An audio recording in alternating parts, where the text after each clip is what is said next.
Alright guys, welcome to my motor. Today we're going to be reviewing the XG-550 X-Treme gas scooter. This is pretty much how it looks like. It's actually a beautiful scooter. As you can see, you can either stand or sit on it. Has a very durable frame, steel. As you can see, it also has front shocks, front and rear disc brakes, and 10-inch tires, and it's actually a very comfortable ride. And it also has a battery, so that way you can start up your engine electronically without using a pull starter, and that's actually a really big deal. There are negative parts and there are positive parts about this battery, and we will discuss it as we go along this video. Alright guys, here we go. Alright guys, so this is our basic layout of the scooter. I'm just gonna go over briefly what the scooter has. So it has a rear brake lever for the rear brake, racing handlebars, the BMX style gooseneck. It has concealed cable lines, though that idea was actually from all the Blades scooters. Blades actually came up with the first, well, actually the neatest scooter. Also the foldable handlebar post. It's made out of a high steel frame. It has a front suspension, 10-inch wheels, vented front disc brakes, a 50cc EPA certified engine, which means it is legal in California. It has an electric starter. It has a variable speed throttle. Very nice paint job, I might add. It has a billet aluminum deck, a kickstand, and a pretty roomy deck, and of course the rear and front disc brakes, if I haven't covered that already. And of course you have your seat that is removable.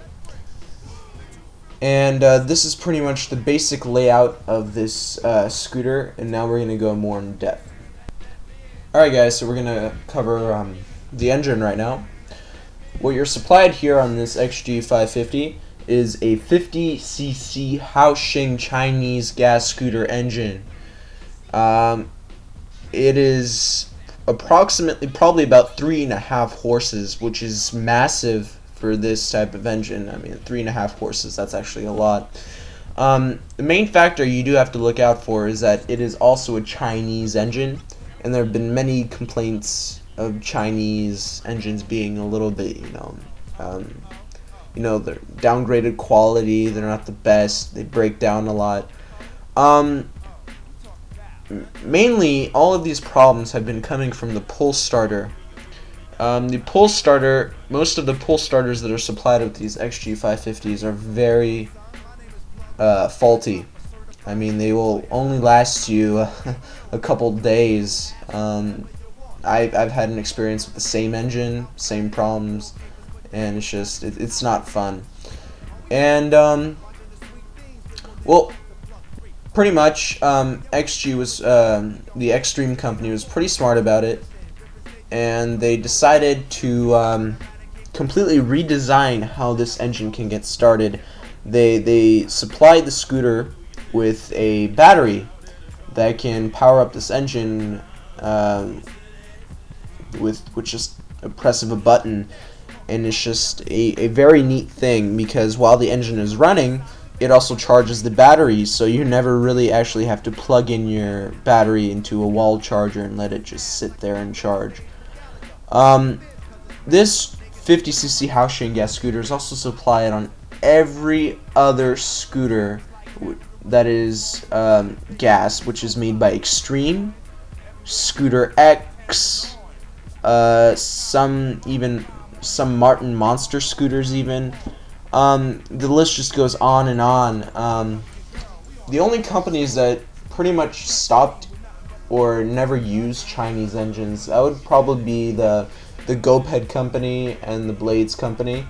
The Blades actually they discontinued all of their scooters, but right before they discontinued, they actually moved the production to Chinese engines, and so it's just, you know, companies shift. Some GoPed engines are now Chinese as well, but most of their engines are actually Komatsu Zenoa, which are Japanese engines, and they're extremely reliable, but also very expensive, which is also what you need to look out for.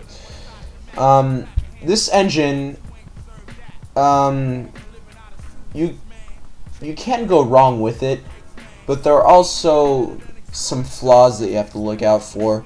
I used to have the same exact engine, and I had a problem with my spark plug and my spark plug coil. For some reason, it wasn't working well. I had to rewire my whole entire coil. I had to buy a new spark plug, of course. I've done all that, got the engine running for a couple of weeks. It was working all right. And then I started hearing some clicking noise inside the engine. I really did not like this noise. So I took the engine apart, and I noticed something very strange. I looked around inside the cylinder, and I noticed that there were scratches on the cylinder from the piston. And of course, a normal engine is never supposed to do that. Somehow the piston got loose, and it started rattling inside the engine and scratching the cylinder wall.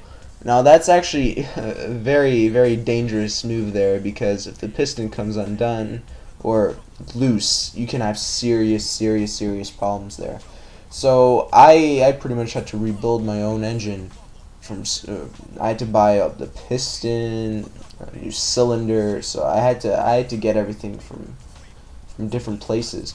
So it was kind of a stressful thing for me. But this engine actually performs very, very well.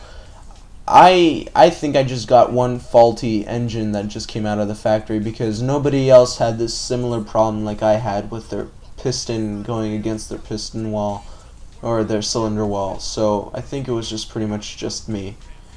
And well, yeah, you can't go wrong with this engine. So this scooter is okay with this engine.